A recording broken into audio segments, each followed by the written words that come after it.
introduce you to a man with 1,001 tattoos on his body. Please welcome Michael Wilson. I had heard that it was illegal to get tattoos here in New York. I thought since it's illegal, if I have the money, they got the time. So I came out here basically to get my face tattooed. Here in the city, I mean, it was all very different. Underground. No legitimate studio existed.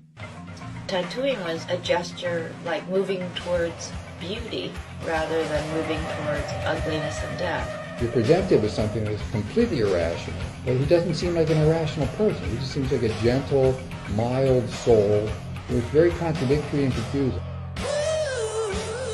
Michael Wilson had to be out in public with his tattoos. If he were put away somewhere, that would not have suited him at all. He was being asked every day, can you go on Ricky Lake, can you go on Richard Bay? Now you're having Michael stepping out in high-end corporate commercials. Tattooing had never been in those places before. He told me he was a juvenile diabetic. He wanted his father to give him the shot. His father was way too rough. My father was a John Wayne personality. I remember a story about Michael's father. He was fucking the neighbor lady on the kitchen table. I think Michael hated his father.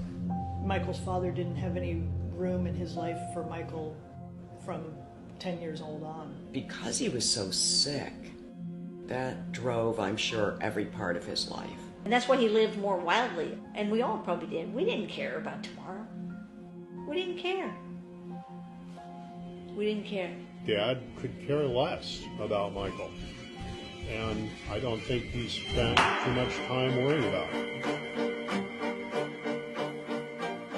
Now over here is another unusual one, the famous illustrated man. I made an arrangement that we would put together an actual 10-in-1 circus sideshow. Michael Wilson showed up and got a job on the spot. That's what I remember about seeing Michael. It's like, who would want to do something like that to their face? Modern people aren't stupid. Modern artists can take things that are fascinating with an element of being objectionable and then change them. And it just takes you out of your world and into this world. He always had this vision of being this sort of legendary sideshow performer, which he was, really. All great art is revolutionary. This being the case, then Michael Wilson is the tattoo world's Picasso, and his faith is our Geraldo.